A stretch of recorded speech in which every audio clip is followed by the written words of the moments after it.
Hello കൂട്ടുകാരെ, ഇന്ന് നമുക്ക് പാവയ്ക്ക എങ്ങനെയാണ് ഉണ്ടാക്കുന്നതെന്ന് കാണിച്ചു തരാം.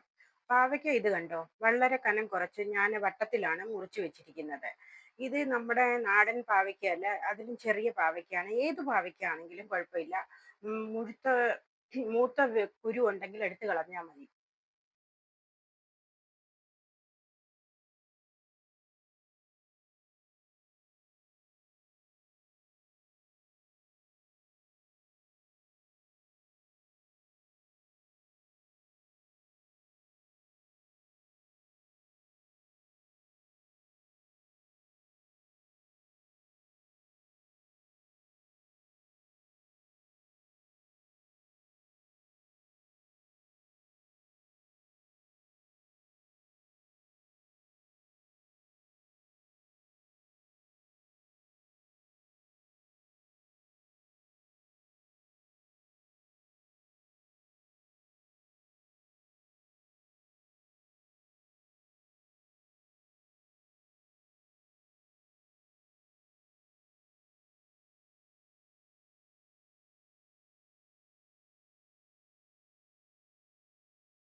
ലാസ്റ്റ് ഐറ്റം ഇതാണ്. ഇത് പച്ചമാങ്ങയാണ്. ഇതിന് പുളി ഒത്തിരി ഉണ്ടെങ്കിൽ പകുതിയേ ഇടാവുള്ളൂ. പിന്നെ ഞാൻ ക്വാണ്ടിറ്റി പറയാൻ മറന്നുപോയി. പാവയ്ക്ക 1/2 കിലോയാണ്. മുഴുവൻ മുറിച്ച് വെച്ചു. എന്താന്ന് വെച്ചാൽ ഇത് നമ്മൾ ഉണ്ടാക്കി ഫ്രിഡ്ജിൽ വെച്ചാൽ നമുക്ക് കുറേശ്ശെ എടുത്ത് ഉപയോഗിക്കാൻ നല്ലതാണ്. ഒരുപക്ഷെ നമുക്ക് രാത്രിയിലായിരിക്കും ചപ്പാത്തി കഴിക്കുന്നത്, അപ്പോൾ നമുക്ക് യൂസ് ചെയ്യാം. എപ്പോഴും നമ്മൾ എടുക്കണമെന്നില്ല. പിന്നെ ആർക്കെങ്കിലും ഇഷ്ടമുള്ളവർക്ക് എപ്പോഴും കഴിക്കണമെങ്കിൽ എടുക്കാം. പാവയ്ക്ക ഈ കഴിക്കുന്ന ഒത്തിരി നല്ലതാണല്ലോ. അപ്പോൾ എങ്ങനെ വേണമെങ്കിലും പാവയ്ക്കയുടെ പലതരം ഡിഷസ് ആണ് ഞാൻ ഉണ്ടാക്കുന്നത്. പിന്നെ അകത്ത് പാവയ്ക്ക ഭർവാ കരേല എന്ന് പറയുവേ ഹിന്ദിയില്. അതുകൊണ്ട് പാവയ്ക്ക അകത്ത് നിറച്ചു ഉണ്ടാക്കുന്നത്, അത് ഞാൻ വേറെ വീഡിയോ ഇടാം, കാണിച്ചു തരാം. അപ്പൊ ഈ മാങ്ങ നമുക്ക് ചെത്തി അതിന്റെ തൊലി ചെത്തി കളഞ്ഞിട്ട് ഇതിനകത്ത് ഇടാം. നോക്കാം, പുളി ഒത്തിരി ഉണ്ടെങ്കിൽ പകുതി ഇടും. മാങ്ങ ഇവിടെ ഞാൻ ചെറുതായിട്ട് മുറിച്ചേ. മാങ്ങയായിട്ട് ചെറിയ പഴുക്കുന്ന പോലെ ആയായിരുന്നു. അപ്പൊ പിന്നെ ഞാൻ മുഴുവനും എടുത്തു. ഒത്തിരി പുളിയില്ല. ഇത് കണ്ടോ, ഞാൻ വളരെ കുറച്ച് കനം കുറച്ചാണ് അരിഞ്ഞിരിക്കുന്നത്. ഇത് ഞാൻ നമ്മുടെ പാവയ്ക്കകത്തോട്ട് ഇടുകയാണ്. ഇത് ഞാൻ ഇടയ്ക്കിടയ്ക്ക് ഇളക്കി കൊടുക്കുന്നുണ്ടായിരുന്നു. അപ്പം എണ്ണ നോക്കണം, എണ്ണ ആവശ്യത്തിന് വേണം കേട്ടോ. പിന്നെ ഇതും കൂടി ഇട്ടിട്ട് ഞാൻ അടച്ചു വെക്കുവേ. അടച്ചൊരു 5 മിനിറ്റ് അടച്ചു വെച്ചിട്ട് പിന്നെ ഞാൻ തുറന്ന് വെക്കത്തുള്ളേ.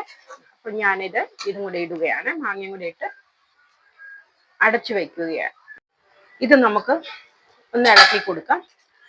പിന്നെ ഞാൻ പറയാനുള്ളത്, ഇത് കനം കുറച്ച് പാവയ്ക്ക അരിഞ്ഞിരിക്കുന്നത്. പിന്നെ ഇതിനകത്ത് സവാള അല്പം നീളത്തില് നമ്മൾ മുറിച്ചിടുകയാണെങ്കിൽ ഒത്തിരി കനം കുറച്ചുമല്ല ഒത്തിരി കനം കൂട്ടിയല്ലാതെ ഇട്ടാല് അതും ഇട്ടാൽ നല്ലതാണ്. പക്ഷേ ഞാൻ എടുത്തില്ല. എന്നാന്ന് ചോദിച്ചാല് കുഴഞ്ഞിരിക്കും അങ്ങ്.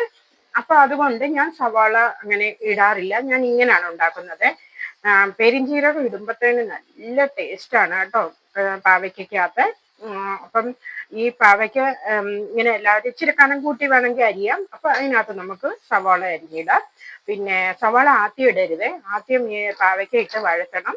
വഴറ്റിയിട്ട് പിന്നെ ഇടാവുള്ള മസാലയൊക്കെ ഇട്ട് കഴിഞ്ഞ് പിന്നെ ഇട്ട് ഒന്ന് മിക്സ് ആക്കി കൊടുത്താൽ മതി.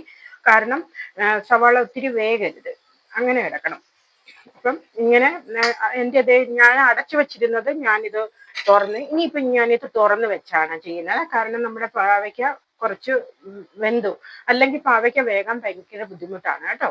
പക്ഷെ ഉണ്ടാക്കി കഴിഞ്ഞാലോ. പാവയ്ക്ക ഇവിടെ റെഡി ആയിട്ടുണ്ട്. അപ്പോൾ ഞാൻ ഗ്യാസ് നിർത്തുകയാണ്. ഗ്യാസ് നിർത്തി വെച്ചു.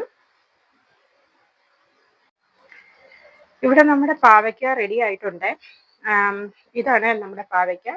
അപ്പം ഞാൻ ഇതിനകത്തോട്ട് ഒരു ശകലം പച്ചമുളക് ഇങ്ങനെ വെച്ച് കൊടുക്കുകയാണ്. ആർക്കെങ്കിലും ഒക്കെ ഇഷ്ടമുള്ളവർ പച്ചമുളകും കൂടെ കഴിച്ചോളും. അതുകൊണ്ട് പിന്നെ